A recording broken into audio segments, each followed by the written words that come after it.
Okay, say something. Hello. Adventure. Love. Connection. Risk. Passion. Evolution. Play. Life. The Archetypal Tarot Podcast. Provocative mythology for the 21st century.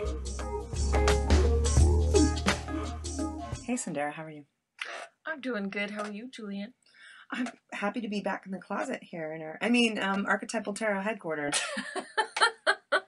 San Francisco secret headquarters.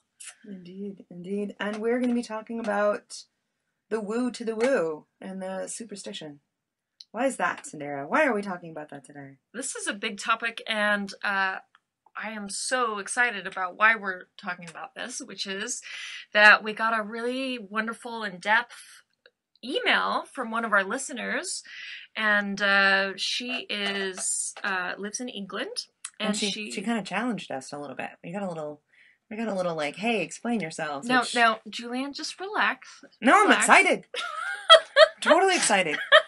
It's a good question for us to explore. Well, this is so great because usually we only get emails that are like, we love your podcast, keep it up. So this was like really starting an in-depth conversation, which I'm really excited to respond to. So she did start with saying she loves our podcast, which is really awesome. She appreciates all the work and the research, especially that Julianne puts into everything. She's a hard worker around here. But she poses a question to us, which is, why are you both so scared of the occult side of the tarot, which you both talk about as being a bit woo-woo? And I do remember we've used this word before, and I think we both collectively realize that we need to explain why we have even said this funny-sounding word, woo-woo, and pertain to the tarot, and explain ourselves a little bit around its usage and what it means, and superstition. And it's leading us to talk about superstition and just generally how we approach the tarot in our podcast. So yeah, I'm looking forward to it. And I can tell you're just chomping at the bit, Julianne. Yes, you are so excited to talk about this. What comes to you off the top of your head as you hear this email and think about it? I loved it. And I think we had a great sort of emails back and forth about it. And I think it's important because, you was it 5 years ago when you and I started this podcast, we're coming from our own specific backgrounds. We do share Carl Jung, depth psychology, coming from more of a psychological viewpoint of things, and me specifically working with archetypes individually with people. So those are those embedded patterns they're within all of us.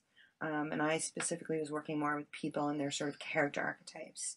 The king, the queen, the gambler, the fool, the mother, all of those, how those play out, and being able to work with those more specifically and feel more like you're in the driver's seat with your life and getting an understanding of what helps, what's kind of not working in your life with them, how are they causing you trouble, but also what are the great connections with those. And you and I discovered with our work and what you do, that talking about the tarot specifically as a story was really, really important. And your background specifically in depth psychology. Yeah, studying the archetypes and Jungian psychology, and then seeing the tarot, which I had long been intrigued by, but was too afraid to even approach. It just seemed so mystical and so many frightening and beautiful imagery. How could I even think to approach this deck? But really beginning to find through the lens of psychology that the imagery spoke to and illustrated many of the deep feelings and experiences of being alive. And that's the emerging experience that I encompass when approaching the tarot through psychology. And then I met you, Julianne, and you'd been through your training with Caroline Mason and her amazing approach to archetypes and cards. And I thought, oh my gosh, would be a great podcast for us to meld minds and explore its possibilities. Possibilities being actually a big key word when we talk about tarot and using the tarot, that we don't tend to use it as a fortune-telling device or something that will tell us what to do or be prescriptive in any way, but that it allows us to clarify and lay out and explore possibilities for big questions in our life. Yeah, it's primarily as a learning tool. That's not to say that there isn't something sacred in the process. I think that's maybe something that the casual listener of our show might or might not get. So I thought that was important for us to talk about, is the sacredness of experiencing the archetypes and the stories within the tarot being very important. But what I really thought at the beginning is I wanted this, what we talk about in the podcast, to be available for everybody, for the people who are like, ooh, tarot, you're a freak, whatever. But just to know there is something very, very important, and there's this crust of story around the tarot that says it's voodoo, it's bad, or it's for stupid people, or it's for people who are so superstitious they don't have any kind of their own sort of volition or agency in their lives. They simply, put down cards and then they blindly follow it. And that's what I consider woo-woo. That's what I consider the sort of the dark side of a superstition around something that the tarot it's very powerful, and it's a way that we can work with it to learn and to grow. But to me, it's that sort of the gypsy fortune teller blindly following and heeding to whatever is said. To me, it's the same thing as being a fundamentalist, meaning that you just take something at face value and that's it. And your own power and your own agency, you just chuck that over your shoulder. You're just like, I will do what the cards say, or I will, get completely, loopy over the fact that a certain card was upside down in a reading or whatever. Yeah, I don't do the upside down thing. I would be so frustrated. Well, I think that's part of it too. But I love seeing that there's a shadow to every card and to every archetype, as we found in the... In some reversals, it basically makes the card more potent and quote-unquote better. But just getting back to that woo-woo thing, I will take a pejorative stance against things where people are just, they pull a card and they're just like, oh, and they go tromping off and completely react to whatever is there, and they toss logic, reason, and any sort of connectivity to what is going on in their life because one thing. It's the same if you've got a crazy superstition, and I think everyone's a little bit superstitious about things. I was reading this article, I'll link to it, by Seth Godin, who's, not a superstition kind of person himself, but he wrote a whole blog post on it, and, about certain political people who don't change their underwear while they're the person that they're helping promote is on a streak and being very popular, and, those are like, it's just a little thing, but their belief in it makes it this powerful thing when...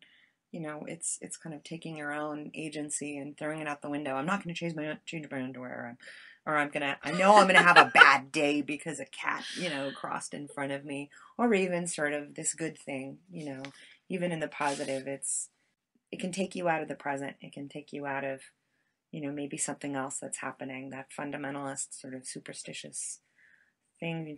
You don't have any control anymore. And I don't think we're meant for that.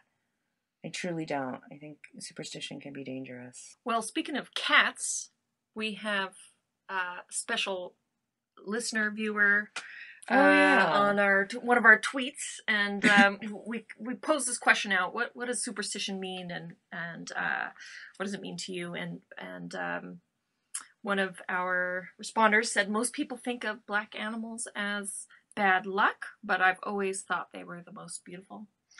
Thought that was kind of a nice image to that's from our friend Kat Tassini. That's right, and she did some of the music for one of our past podcasts. Thank you, Kat. We love her. Good job with that. More tweets from Biddy Tarot, very big tarot website, right? Probably the most popular tarot website out there. So, believing superstition is believing you must do something for everything to be okay. Truth is, you can do it however you want. You create your destiny. Yeah. Thank you, Bridget Esselmont, for responding to that. I'm with that. I think that is the thing that can be difficult with a superstition or a tarot spread that maybe wasn't kind of in your favor or whatever. People can use the tarot is that you're losing control. You no longer, and I'm of the opinion that we are never 100% in control of anything. We're called to be in relationship and respond to things. And being too superstitious or being too woo about something breaks that connection. And I think that's where the difficulty can be. And I've seen people kind of, wreak havoc in their families' lives or other people's lives because, maybe they were doing a spread about their relationship and some difficult cards came up and they took action on those cards that were really more based on the cards than what was paying attention to, getting a greater understanding of what's going on. Somebody breaking up a relationship that, who's to say? But that is, to me, that's the difficulty, that's the sort of power that we can put on something, a tradition, a tarot card, and anything. I think what we both talk about most of all in this is, the language of symbols, and it really does call us into a relationship with getting a greater understanding versus turn a card over, make a decision, and then just go from there. It is it's a more feminine process. And from Seer and Sundry? Yeah, no other name on it, just Seer and Sundry. A superstition is a belief that a certain action or event will cause a reaction that isn't justified through reason. And I think that's true too. Not everything is going to be reasonable, though. I think that's the tricky part. There is a great deal of, I don't know what I would call soul language that you're not going to ever get reason wrapped around, but with that, you also can't throw, the logical out. But as you, I think, have dialogues and you get more sort of intimate with your own intuition as things are happening, and you don't swing one way or the other too much, you will start to understand that, their reason is perfect for a lot of things, but it is not the end-all be-all of everything, which is why we have imaginations and we have dialogues with these imaginary characters in the tarot, or we have this model that we can work with to find out what's and I think that's true. A great gift to the tarot, is that those imaginary beings are representations of real forces within ourselves and things that we're dealing with. And, you may have names for them, and they might even reflect the gods or goddesses. It could be, your goddess of love, this Venus, this Aphrodite, which is wonderful to call her that because it gives her a face of feeling something beautiful to work with, and you can have a conversation with that. And whether you take her as a literal being out in the world or inside, or that she's really holding and affecting things, that's up to you, and that's great, if you believe and invest energy into that. But it's something to be conversed with and to not let rule your life, but to be in conversation and connection with. But giving it a name and being a god or goddess and paying homage to that god or goddess is very special. And there's a seed to superstition that James Hillman, I think, references in his pagan psychology lectures. And he said that one of the valuable things about a superstition is that it makes you not totally be stuck in your own ego, like I am the controller of things. It makes you aware of and in response to all of these forces in your life, and that you pay homage to them and you explore this territory. Now, but let's look at the root of the word superstition. And so we have from Old French or from Latin this super, which is like the over, and then the stare, which is in the stition, to stand. And so there's perhaps this notion of a standing over something in awe. But what is interesting about this is that to stand is to be fixed, to be in one place, and to stare is most unhealthy for the eyes, as we know. If you've researched a little bit about eye health and what's good for them, to stare at something for too long is to be fixed and static with that thing, and you're actually unseeing when you're staring. So the danger of superstition is that you can get stuck in it, and that you cease to see other voices or other possibilities, and whatever is contrary to your belief of that superstition becomes dangerous and threatening. Mm-hmm. And so this is an important thing to keep in mind, just coming from the roots of superstition itself. And when things are stuck or stagnant, you're maybe seeing it as too literal, and it can really have a control and wreak havoc on one's life. We hope you're enjoying this episode, and we invite you to become a part of the Archetypal Tarot team by becoming a patron. It's super easy, and there are some awesome rewards for joining. So just visit tiny.cc/tarot for more information. And now back to our program. Yeah, again, for me, it just comes back to that sort of fundamentalist approach of this is all this could ever be. I think by nature, most divinatory systems are, you can come at them from multiple ways. And I think that is drawing out of us that if you don't have the pat answer specifically, and that's the trouble with these things, is many times when you go to a divinatory system, you want the pat answer because you don't know what to do. Like, tell me what to do, tell me what will happen, kind of save my bacon, please. I'll do a reading and I'll know what to do.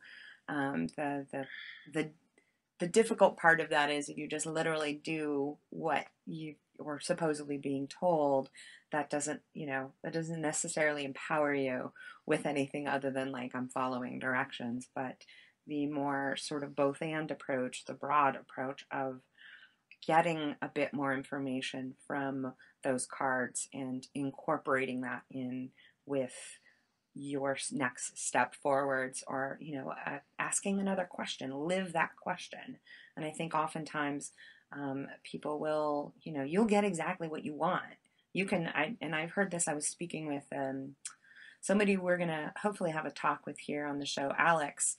And so Alex, I mean, if you think we're the anti-woo-woo, my friend Alex has been a psychic tarot reading, for like 20 some odd years, and he runs one of the most successful psychic salons in Boston. And so I'm personally not anti-woo-woo. I will have a conversation that will turn into a reading, or I'll have a reading with him, and my hair blows back. It's amazing, like just stuff that there's no way he could ever possibly know, but it's used as guidance. It's used as, an understanding of the possibilities and what's in a situation. And he and I were talking about it, and he said that, he for one sees the tarot as just a really great educational tool, to really investigate yourself and what's going on. But also cards will come up, whether he's reading them for someone else or someone's doing their own. You almost draw them in because that's what you want so much. And that's an important thing to recognize, is that, as people work with the tarot and maybe they're using it as a, divinatory, tell me kind of the future, and they get this spread is everything they want, to really understand it, they're calling that in. And maybe that's a way for them to understand, this is truly what I want. Doesn't mean it's going to happen. Doesn't mean we don't do anything more towards it or whatever, but that sort of confirmation of, that is really, really what I want. Doesn't mean it's necessarily going to happen. I truly believe there's far too many moving pieces involved, and to just aim at one spot and go there, it doesn't seem to be all that healthy or helpful. To be kind of obsessed with one outcome. Yeah, I think that the complicated answer to our times is having a multitude of perspectives and approaches, and being open to many things. And so we love it, and we welcome all kinds of beliefs and approaches to the tarot, to listen to our podcast and to play with these ideas. And so, we love being a part of this conversation, and would love to welcome people on our show too that engage with it in different ways. Absolutely. And there is, throughout all of this, you can think of the world as being alive, the anima mundi, the soul of the world, where, you're either in a live universe or you're in a dead universe. And there's so many things in relationship with, people that are like completely scientific, meaning that they're scientism, they're fundamentalists of science. I'm not with that either. There's too much that's unexplained out there. So I would never say, oh, well, that's complete poppycock or whatever. There's so much that's unexplained. Just simply things like quantum entanglement and dark matter. Nobody flipping understands those yet. And yet there are things like, all of us using our own intuition, Alex having this like incredibly keen insight to, to things just spot on, whether he's speaking to spirits or however that process happens through him. But yeah, of course, there are things that are uncanny that we can't explain. I think the woo-woo part that, we tend to cast aspersions on is really just that throwing away of any other relationship or connectivity, and just kind of like blindly following one thing. I just don't think is healthy, because that tends to trump over other people, and that's where the damage comes in, when people just get superstitious and just knock over everything else because they're terrified something will happen. Carl Jung says, until you make the unconscious conscious, it will divert your life and you will call it fate. And I think that speaks a little bit to what you're talking about, that if we, so our unconscious can kind of spill out over these cards or be in conversation with the images on the cards that we see.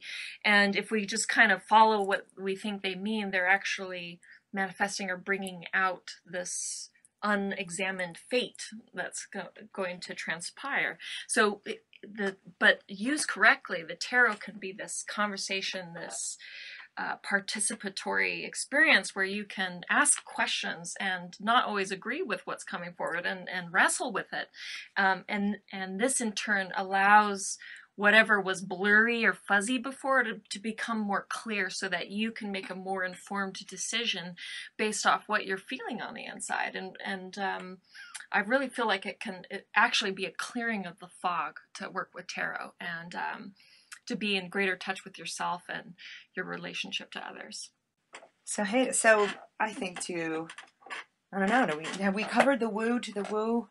Maybe this is just the beginning. I feel like this could spark more insights, conversation, reactions, and so I think we can be open to our listeners responding, and I think it's something we'll probably revisit in future conversations. We will bring it up, and yeah, just when we're dissing the woo to the woo, I think it is rather than an archetype, it's a stereotype that I think both of us really work to bring voice to a larger conversation around these various systems, and with us specifically the tarot, that there is more there. It is not simply superstition. There's a greater story, a greater aliveness around it, and that, yeah, we don't recommend or ourselves blindly follow any sort of specific system. It is, I think both of us are more investigatory about what we do, and we will annoy people who have more of a fundamentalist sort of view of it, and that's, I think, fine too. I think, again, we have the world is ensouled, I believe, and there's so much more alive than I think what we're knowing, and what we generally are out there, in tools and things like the tarot and the stories, mythology, working with symbols, is incredibly rich and connects us out, I think, into the greater web of that ensouled world than just simply following a specific line through all of it. So, ensouled world, you were just so woo woo. I've been reading Rick Tarnas a lot more. Oh, I heard he's got a documentary coming out. Absolutely, Whoa, I'm kind of excited. I'm excited about that. Astrology. I mean, you can take the whole thing. I have a really talk about woo woo and woo woo-ness. I have a good friend of mine who's not. I mean, anything that smacks of astrology or numerology or whatever, he's just like poo poo poo. Just no. He just thinks it's all hooey, and he considers all of it woo woo. And I had a conversation with him not too long ago. He's like, oh, astrology. And I'm like, well, spoken like a true Pisces, blah, blah, blah. So I kind of went there with it. But I said, okay, I get that. And I'm sort of there with you, with people who will categorize someone as their sun sign. Like, oh, well, Sindara's a Gemini, blah, blah. I am so totally a Gemini, by the way. To both, a T. Both of her are. But with that, there's so much more to a person in that. I went back to read a little bit more of Rick Tarnas's wonderful book, Cosmos and Psyche, which I recommend everyone to read. Oh, yeah. looking at astrology as, and this is my regurgitating what it's about, but it's less about saying that there's vibrations coming from the stars, and really more it's an exploration of the psyche over time in relationship to where the stars were and how those archetypes and the things got connected to the astrological signs. There's so much to it that he says that it's more like looking at a clock to see what time it is versus saying there's a causality. So if you take away that simple causality, right? Say causal, yeah, yeah. Well, it's a rich history, and you can't pin down a causality of it. And if you struggle just to do that, you miss the point that astrology, and looking at just the immense depth of information available, that's a history of, we've seen this happen at this time, and the ancient Babylonians, what did they have to look at? The stars. So they went with that. So you can't necessarily say, oh, it was all caused by the vibration of this star in this point, because there's some pretty big technical issues with that. But and the fact that anyway, we won't get into that. But that idea that you can often look at something like astrology as being hyper superstitious, but you can also see it as a history of, we've seen this pattern before, this happens at this time. There's a propensity for things to be in relationship with each other at specific times, in relationship to when we were born, etc., and like that. So it's more of a technology, it's more of an applied wisdom, which has been my approach to archetypes, is applying wisdom versus just seeing it as a predictor and being able to put people in pockets, like, you're this, you're that, therefore, nothing else. That's not fair to a human being. It's not fair to a life. And in terms of astrology, you see a perfect example is Charlie Chaplin and Adolf Hitler had nearly identical astrological charts. And mustaches. So there was so much that they had in common, but you can see extremely different lives coming out of it. So it's really more a matter of understanding the symbols and influences and the potentialities based on a history. It's just as simple as that. So it doesn't have to be woo-woo.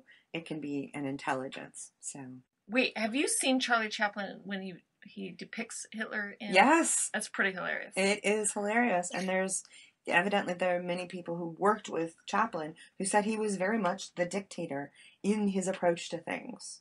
Interesting. And that they're the similarities in the way their approaches for certain things, but what they did with their lives could pretty much not be any more different. So potentiality and that. So information, we're getting information. There's energies involved in all of these that you can consciously work with, or it will unconsciously work through us. So, I love Charlie Chaplin. And I love that Hitler was a vegetarian. But that's about it. We're not going to end on a Hitler note, are we? The fuck? Anyway. There, I swore it. We're going to put an explicit. Oh, man. It's all cut now.